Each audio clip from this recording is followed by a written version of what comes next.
Hello, my name is Mick Rach. I'm the CEO of Vachette Pathology, and we spend our time looking at billing. We're not a billing company, we're an auditing firm. And that doesn't mean just auditing your CPT coding. This means auditing your revenue cycle. And it's an interesting time right now. It's a very interesting time of the year for us. As we look at what's going on and some of the changes that are taking place due to COVID, we're seeing some very interesting things this year, and I'm thinking you are too. If we take a look at this first slide, it kind of shows a graphical example of where we're at. Now, just so you should know, this person here in this tractor, that's my nephew.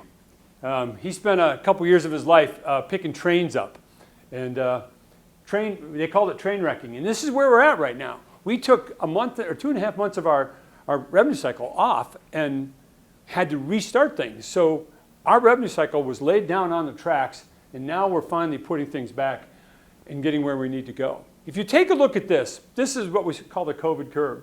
We do this for all of our clients across the nation, and we look at where they're at with revenue and where we thought they'd be. And you can see it's amazing what's going on. And we were lucky, we predicted it pretty much head on, and everyone's starting to recover. Is money normal now? Yeah, for some people, but if we look at what's going to happen next, you can see there might be a predicted slide here where come November or December, they turn things off again. Now, again, this is the big thing in revenue cycle. It's 60, it's 90, it's 120 days behind. So we have these issues that took place, and we're finally seeing the results of them. The next slide will show you some of the things that are going on. First of all, a lot of revenue cycle people were laid off, okay? Yes, some volumes were down. So your charge captures were down, but at the same time, no one was working denials. No one was working appeals. So you had 2.5 months where your work wasn't being done. In many places, it was a 20 or 30 or 40 or 50% layoff. So we had big issues. So we saw these accounts receivables build up in April, May, because no one was there to work them. And now they're coming to fruition much later in the year. We're seeing issues with collections. We're seeing people, cleaning up their collections. You'll hear this often. People say, I'm going to do a cleanup. That's a scary thing, because doing a cleanup means you're writing off good money that you should be collecting. Whole countries were closed down. Imagine this. India processes your claims, but they also pay your claims. So if India's closed down for 21 days and they couldn't go out of the house, that makes a big difference in how money's going to flow. Also, there are very unique billing challenges this year. There's times you can't balance bill patients due to COVID, and that makes some really interesting challenges, because one thing you don't want to ask a biller to do is not to bill something. That's a huge problem. And then the bad news is the payers had a great second quarter. If you look at the results for Anthem and United Healthcare, Cigna, and Aetna, they all had a really, really good second quarter. The next slide will show us that the devil is in the details. Here's some interesting things that were taking place. You know, we see a lot of people call us that say, we want to open up a COVID lab. We want to start a COVID lab. Or we have a COVID lab, we're trying to figure it out. A lot of our labs were hospital-based labs that have an outreach, and they figured they'd bill 800, 1,000 tests a week, and they're billing 10,000 tests a week. And we've had places where the hospital did COVID testing, but their lab couldn't do the results. So we had to fight that battle. And when you look at some of these things that are taking place, this is just one example. For example, there's a BioFire in the Genmark platforms. It basically came out and said, hey, if you're using these platforms for COVID, you're going to have an issue. And what we see is these people starting up labs or working with labs, and they don't have any idea how that revenue flows. Everyone wants to get everyone tested. And now we have to step back and say, how are we getting paid for this? And there's a lot of details here. There's a lot of details. The devil's in the minutia. These are certain MACs that have this change. It just became available for some of the independent labs to build some of these panels. There's a lot of panel development. We've seen some very interesting approaches where people are billing 5 or 6 tests on a panel just to get paid. Again, this is going to be a further train wreck come the spring of next year when the payers start realizing what's going on. Another one of the things we see is that everyone wants to test for COVID. We have nursing homes. We have ECFs need to be tested. We have big plants with 5,000 people. They want to test everybody every week or every month and make sure, hey, who's got COVID? Let's run these people, get these people off the line. But the problem is, under the public health emergency, they came out and said basically that testing for surveillance and employment purposes is not required to be paid. So we thought we would do all this COVID testing and that we would automatically get paid. Now we're finding out, due to the rules and some of the details, we're not getting paid. And it's going to get really, really scary. UH9 Healthcare is treating screening tests as not covered under the public health emergency, which, by the way, has been advanced to January 20th, so that's a good thing. And then Blue Cross has actually been paying their patients when people are out of network, and then the lab has to balance bill the patient to get the money, even though you can't balance bill for COVID testing. So you see the conundrum there. There's millions and millions of dollars here that are just been shoved out the door to try to get some testing done, and then everyone has to sit back and say, how do we get paid? Well, that's what we do. We break down that revenue cycle. We literally look at thousands of claims to say, how is this being done? Someone has to do the details here, because you're going to lose a ton of money if you don't pay attention to this.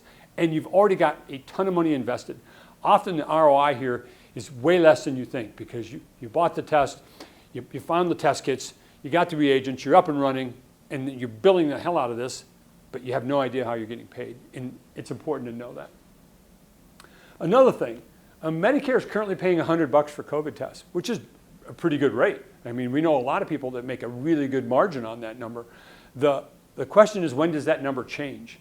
We feel that after the first of the year, there will be some changes in the COVID reimbursement.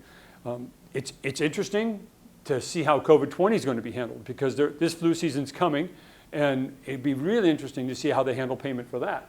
The one thing that now that you're up and running and everyone's handled the public health emergency by getting the tests done, the question we got to ask yourself is, what's your revenue model?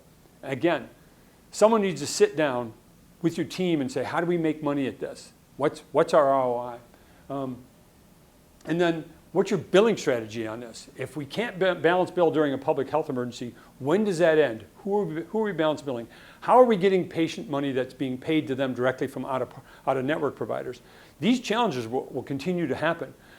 Again, I think as a nation, we've done a great job testing. We're moving that forward. And the medical side, we're doing very, very good. The money side is 6 to 12 months behind. And I bet if you looked at your lab revenue, you would see some very interesting things. This is what we're seeing with collection failures. We're seeing months where nothing was sent to collections. Very, very, very scary. You might have $600, $700, $800 million that you're sitting on, and you have to build this out. And the older it gets, the less likely it's to be collected. These accounts were 667 days old before they went to collections. That's terrible. That's terrible. That's virtually uncollectible. Again, this is money that you're paying good money to collect, and you basically wash down the drain. Very frustrating. Very, very frustrating. This is why it's so hard. I'm sure I'm talking to some revenue cycle people who love this slide. And this is just what happens when you try to put a claim together.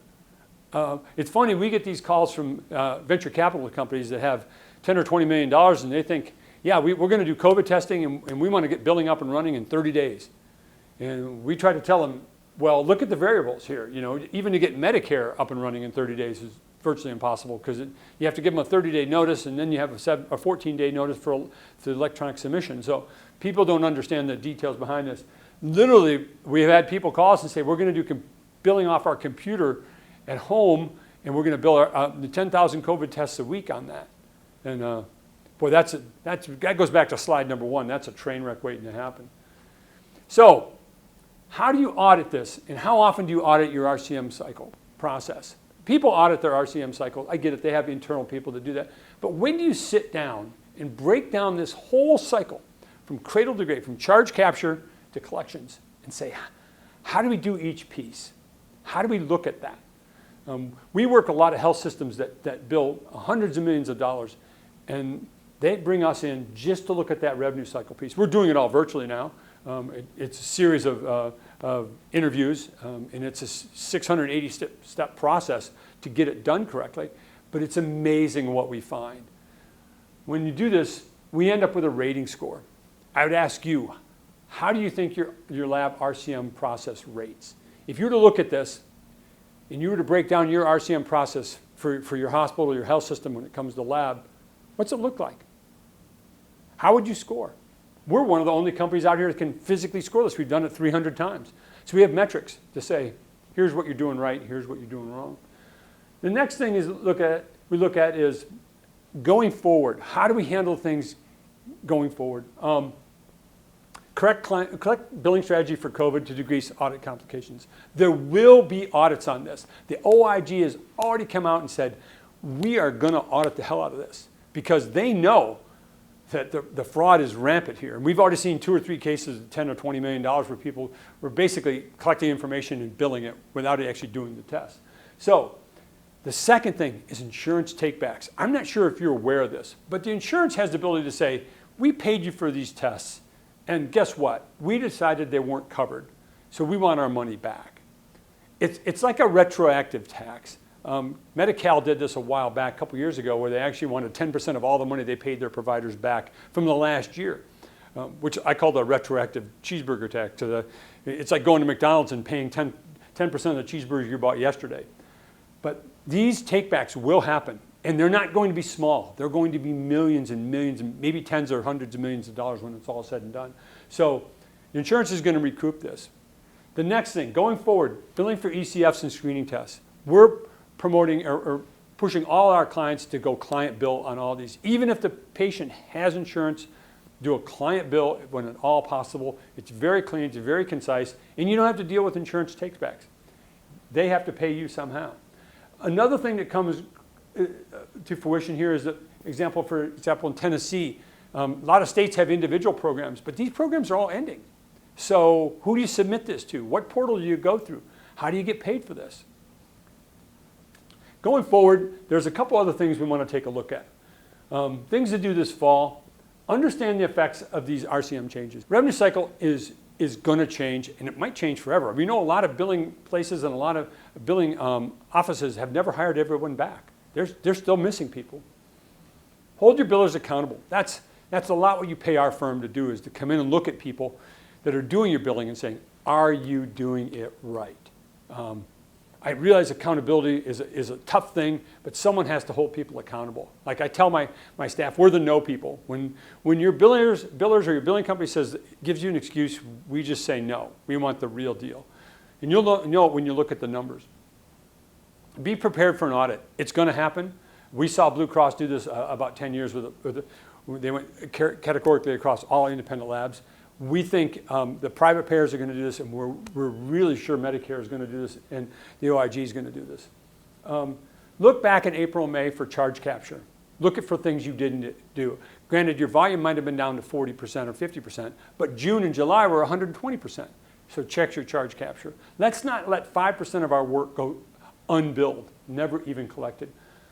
Watch for AR cleanups. When you hear people say we're cleaning up the AR through collections, that should be a buzzer off in your head to give us a call and to say, what are we cleaning up? Let's take a look at these claims. Let's not write this off. Watch for distinct aging buckets in AR. We're seeing this as we watch our clients' aging buckets. We'll see Medicare or Blue Cross or Cigna in certain places just get older because the people that were there that did those denials aren't there anymore. Or they're still working the denial from July, and here we are in October, and it just isn't getting done. So, again, government auditing for COVID will happen. The public health emergency, when this ends in January, there's going to be some interesting changes then because we can balance bill for some of this stuff. How will we turn that on? What's the PR implications to do that? Another scary thing is Medicare has some fee schedule changes coming in November. These were proposed in July, and we're looking for the Federal Register to come out to see big changes there. And then insurance takebacks, I will continue to harp on that because that's something that you literally can't plan for. You almost have to set aside 1/10 of your revenue to sit there and be ready for it. I'd like to thank you for taking a few minutes to listen to this little speech about what's going on with COVID and COVID auditing. Again, I'm Mick Raich. I'm the CEO of the company. This is our contact information. Please feel free to reach out with us with any questions. We'll do our absolute best, and no questions too small and no projects too big. We'll do whatever it takes. Thanks.